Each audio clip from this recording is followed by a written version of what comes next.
트럼프 대통령이 중국에 대한 관세를 절반으로 낮추고 제롬 파월 연준 의장을 해고할 계획을 가진 적이 없다고 일축하면서 주가가 반등했습니다. 미국 관광객 수가 급감하면서 관광 산업이 위축돼 올해 900억 달러의 경제 손실이 올 수 있다고 월스트리트 투자사들이 전망했습니다. 일론 머스크 정부 효율부 수장이 5월 1일부터는 도우지 업무에서 사실상 손을 뗄 것으로 예고했습니다. 트럼프 행정부가 미국 시민권자들도 흉악범죄를 저질렀거나 테러 혐의를 받으면 외국 감옥에 보내는 방식으로 사실상 추방할 것임을 시사하고 있다고 악시오스가 보도했습니다. 최근 국토안보부 산하 세관 국경보호국이 보낸 출국령 집단 이메일이 일부 미국 시민권자들에게도 잘못 보내진 것으로 보도됐습니다.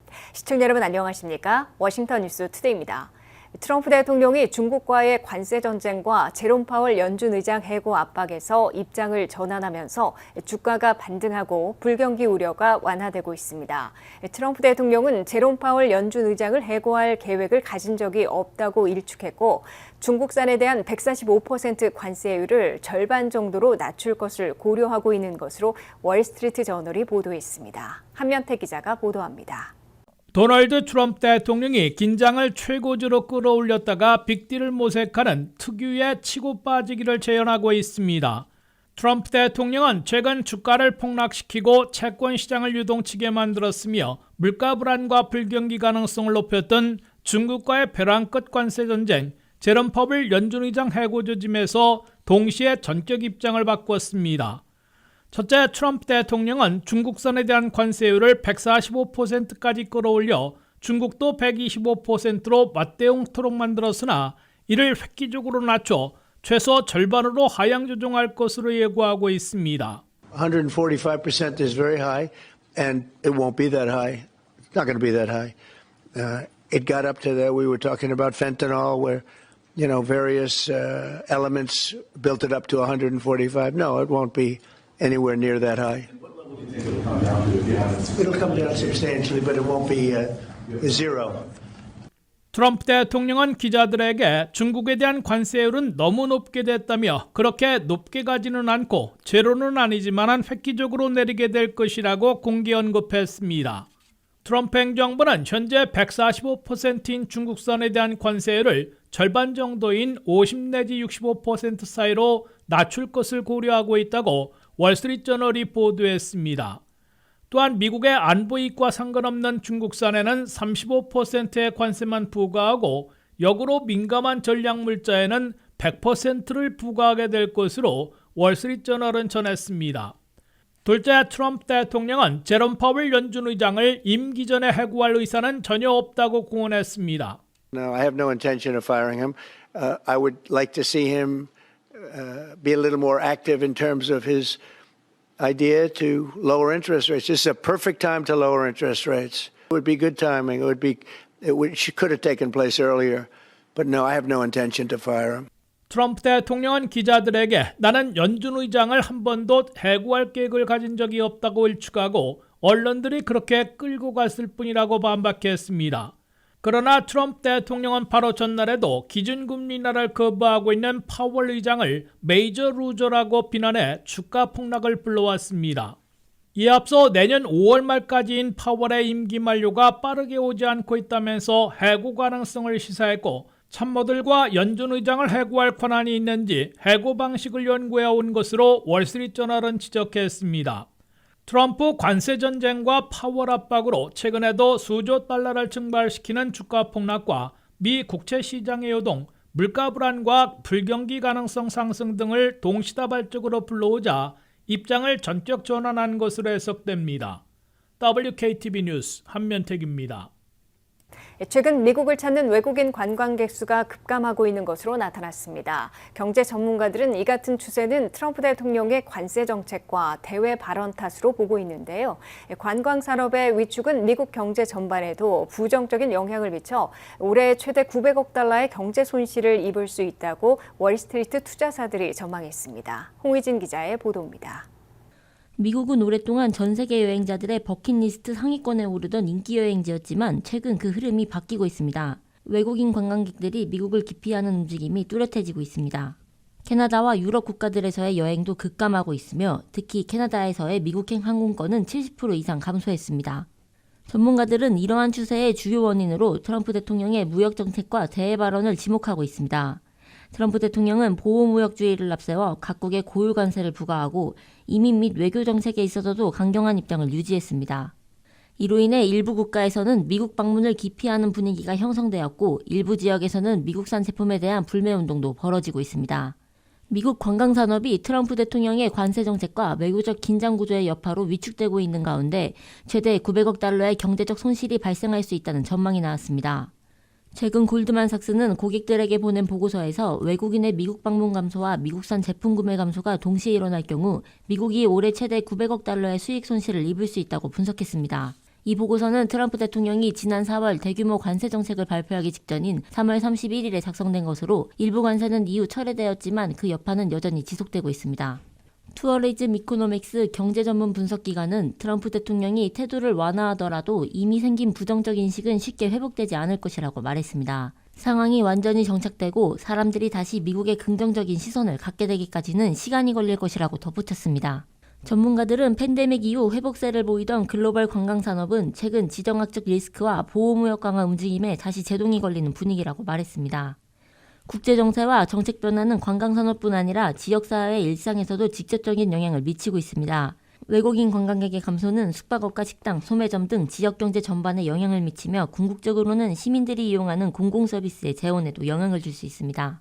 향후 정부의 정책 방향과 국제사회와의 관계회복 여부에 따라 이러한 흐름이 일시적인 현상에 멈출지 장기적인 침체로 이어질지 여부가 결정될 것으로 보입니다. WKTV 뉴스 홍우진입니다. 일론 머스크 정부 효율부 수장이 5월 1일부터는 도우지 업무에서 사실상 손을 뗄 것으로 예고했습니다. 이는 특별 연방 공무원 지위로는 4월 30일까지만 일할 수 있는 데다가 연방 공무원 해고 등과 관련해 강한 반감으로 테슬라 사업이 큰 손실을 보고 있기 때문이라는 해석이 나오고 있습니다. 일론 머스크 정부 효율부 수장이 5월 1일부터 도우지 업무에 관여하는 시간을 획기적으로 줄이겠다고 공개에 약속했습니다. 머스크는 주가 폭락으로 반감을 표시하고 있는 테슬라 주주들에게 5월부터는 도우지 업무에 관여하는 시간을 획기적으로 줄이겠다고 약속했습니다. 머스크는 5월부터는 일주일에 하루 이틀만 도우지 업무에 시간을 할애하겠다고 밝혔습니다. 트럼프 대통령의 최측근으로 연방정부 개혁 작업을 주도해온 일론 머스크가 도우지 업무에서 완전 손 떼는 것은 아니지만 특별 연방 공무원의 3개월 임기가 4월 말에 끝나는 데 맞춰 사실상 도우지 수장직에서는 물러나는 것으로 해석됩니다. 머스크는 정부 효율부의 수장 자리에서 물러나더라도 대통령과 부통령의 특별 고문으로 정부 개혁 작업을 계속 맡게 될 것으로 예고되고 있으나 지금보다는 파워 행사가 적을 것으로 분석되고 있습니다. 일론 머스크가 이끌어온 도우지의 젊은 기술진들은 사회보장국과 국세청, 국토안보부, 주택도시개발부, 메디케어, 메디케이드 센터 등의 모든 정부 데이터들의 접근권을 부여받고 조사해왔습니다. 도우지팀은 사기와 낭비, 남용을 없애기 위해 정부 시스템에 있는 민감한 개인 신상 정보들을 다루고 이를 토대로 연방 공무원 해고와 연방기관 축소, 예산 동결로 삭감을 주도하고 있습니다. 더욱이 일론 머스크는 연방 공무원 해고와 연방기관과 예산 삭감 등을 과감하게 진행하면서 집단 시위와 소송을 당해온 데다가 테슬라의 판매와 수익, 주가가 대폭락하는 손해를 감수하고 있어 사실상 손을 떼려는 것이란 분석이 나오고 있습니다. 테슬라 전기차의 올 1분기 인도 물량은 지난해 같은 기간에 비해 13% 하락했습니다. 테슬라의 수익은 71%나 급락했습니다. 테슬라 주가는 12월 고점에 비해 50%나 폭락했으며 올해에만 41% 하락했습니다. 여기에 중국 전기차의 대명사인 BYD는 5분 안에 풀 충전이 가능한 새 시스템을 개발해 테슬라는 물론 모든 전기차 제조사들을 크게 위협하고 있습니다. 여기에 트럼프 관세 전쟁으로 테슬라는 중국 상해에서 생산하는 모델 3와 모델 Y만 계속 주문받고 다른 곳에서 제작하는 모델 S와 모델 X는 중국 내 판매를 중지했습니다. 일론 머스크가 1년 중에는 3개월씩 여러 번 일할 수 있는 특별 연방 공무원의 직위를 이용해 내년 7월 4일까지 매듭 짓기로 한 연방개혁을 마무리할 때 도우지 수장으로 다시 복귀할 수도 있을 것으로 보이나 각 부처 강요들이 도우지 팀에 무리수를 내세워 파워 행사를 제지할지 모른다는 예상도 나오고 있습니다. 트럼프 행정부가 미국 시민권자들도 흉악범죄를 저질렀거나 테러 혐의를 받으면 엘살바도르를 비롯한 외국 감옥에 보내는 방식으로 사실상 추방할 것임을 시사하고 있다고 악시오스가 보도했습니다. 한면태 기자가 보도합니다. 트럼프 행정부의 초강경 이민 단속이 이제는 영주권자들은 물론 미국 시민권자들까지 겨냥하고 있습니다. 플로리다와 애리조나 등에서 미국 시민권자들이 아이스에게 불법 체류자들로 오인돼 체포됐다가 풀려나는 사태가 속출한 데 이어 미국 시민권자들도 사실상 추방당하는 시기를 맞고 있다고 악시오스가 보도했습니다. 트럼프 행정부 관리들은 세 가지 방식으로 미국 시민권자들도 사실상 미국서 추방될 수 있다고 제시하고 있다고 악시오스는 전했습니다.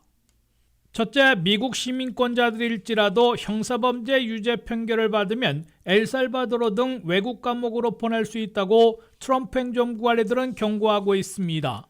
전 세계적으로 악명 높은 엘살바도르의 메가 감옥인 세코트에는 미국서 보낸 추방자 300명이 수감되어 있습니다. 이들은 베네수엘라 트렌데아라구아 갱단원 137명과 엘살바도르 MS-13 갱단원들이 주를 이루고 있습니다. 그런데 미국 시민권자들일지라도 형사범죄로 유죄 판결을 받으면 엘살바도르와 같이 미국과 합의한 외국의 감옥에 보내질 수 있다는 경고입니다. 미국과 제3국 출신 추방자들을 수용키로 합의한 중미 국가들은 엘살바도르와 함께 파나마, 코스타리카 등이 있습니다. 트럼프 행정부가 워스트 중의 워스트라며 흉악범들을 위주로 미국 시민권자라 해도 외국 감옥으로 보내면 사실상 추방하는 결과가 될 것으로 간주되고 있습니다. 둘째, 미국 시민권자들 중에 본인이 범죄를 저지르지 않았어도 테러 분주나 형사 범죄자들을 지원하고 부추긴 혐의가 인정되면 외국 감옥으로 보내 사실상 추방할 수 있다고 트럼프 행정부 관리들은 시사하고 있습니다. 최근 대학가에서 반전 시위대들을 테러단체로 지정한 친하마스 반유대 시위로 분류해 학생 비자는 물론 영주권까지 취소하고 추방시키려 하고 있는데 미국 시민권자들에게도 같은 혐의를 부과해 조치할 수 있다는 경고입니다. 셋째, 소송에서 패소하더라도 외국 감옥에 보낸 영주권자, 시민권자 등을 미국으로 다시 데려오지 않는 방법으로 사실상 추방하게 될 것으로 트럼프 행정부 관리들은 시사하고 있습니다. 메릴랜드에 거주하던 가르시아라는 한 가장이 잘못 추방돼 엘살바도르 세코트 감옥에 수감되어 있는데 연방 대법원이 미국에 다시 오게 편의를 제공하라고 명령했음에도 엘살바도르 정부의 거부로 실현시킬 수 없다는 이유로 한 번 추방하면 번복하지 않을 것임을 내비치고 있습니다. WKTV 뉴스 한면택입니다. 최근 국토안보부 산하 세관 국경보호국이 보낸 출국령 집단 이메일이 일부 미국 시민권자들에게도 잘못 보내진 것으로 미 언론들이 보도하고 있습니다. 바이든 시절 난민 망명 신청 패롤로 미국에 들어왔던 93만 명에게 출국령을 집단 이메일로 통보하면서 그들의 담당 변호사, 후견인들에게도 출국령 이메일이 보내져 혼란을 야기했던 것으로 보입니다. 미국 시민권자인데도 불법 체류자로 오인돼 체포됐다 풀려나는가 하면 미국을 떠나라는 출국령 집단 이메일을 받는 경우도 생기고 있는 것으로 보도되고 있습니다. 로스앤젤레스에 사는 이민 변호사, 매사추세츠에 거주하는 변호사, 커네티컷에 사는 의사 등은 모두 미국 시민권자들인데 최근 국토안보부 산하 CBP 세관 국경보호국이 보낸 이메일을 받고 황당함을 토로했다고 로스앤젤레스 타임스 등 미 언론들이 전했습니다. 이들 미국 시민권자들이 받은 CBP 이메일에는 미국에서 머물려고 시도하지 말아라. 7일 안에 미국을 떠나라. 이를 준수하지 않으면 우리가 찾아낼 것이라고 경고한 출국령이었습니다. 이들 미국 시민권자들은 미국이 본국인데 왜 고국을 떠나야 하는지 황당해하면서도 무조건 무시할 수도 없고 진위 여부를 가리는데 애를 먹었다고 밝혔습니다. 이에 대해 국토안보부는 집단 이메일을 발송하면서 일부 잘못 보낸 것들이 있다고 인정했습니다. 황당한 이메일을 받은 변호사들이 분석해본 결과 트럼프 행정부가 바이든 시절 CBP-1 앱으로 미국에 들어왔던 93만여 명에 대한 패롤, 즉 일시 체류 허가를 취소하고 출국령을 내리는 과정에서 미국 시민권자들에게도 잘못 보낸 것으로 파악됐습니다. 특히 CBP 원 앱으로 미국에 들어왔던 93만 명들에 대해 그 수속을 맡았던 이민 변호사들이나 후견인 역할을 해주었던 미국 시민권자들에게도 똑같은 출국령 이메일을 보낸 것으로 해석됐습니다. 미국 시민권자들은 출국령 이메일을 받고 황당해하면서도 오류로 판단하고 사태 파악 후 무시하면 되지만 일시 체류 허가자들과 영주권자들은 미국을 떠나야 할지 거부하고 있다가 체포 추방될 수도 있지 않을까 혼란에 빠지고 있는 것으로 미 언론들은 전하고 있습니다. 미국 시민권자들이나 영주권자 등 합법 이민자들이 미국을 떠나라는 출국령 이메일을 받을 경우 이민 전문 변호사를 통해 잘못 보낸 것은 아닌지 먼저 확인하고 대응 방법을 결정해야 할 것으로 권고되고 있습니다. 스팸 메일로 치부하고 CBP의 출국령을 무조건 무시했다가 지시 불이행으로 엉뚱한 피해를 당할 수도 있어 잘못 보낸 것인지부터 확인해야 할 것으로 보입니다. 더욱이 앞으로 CBP의 출국령 이메일과 비슷한 스팸 메일들이 기승을 부려 금전적 피해를 입을 소지도 생겨날 것이란 우려도 나오고 있습니다. 이상으로 워싱턴 뉴스투데이를 마치겠습니다. 시청해주신 여러분 고맙습니다.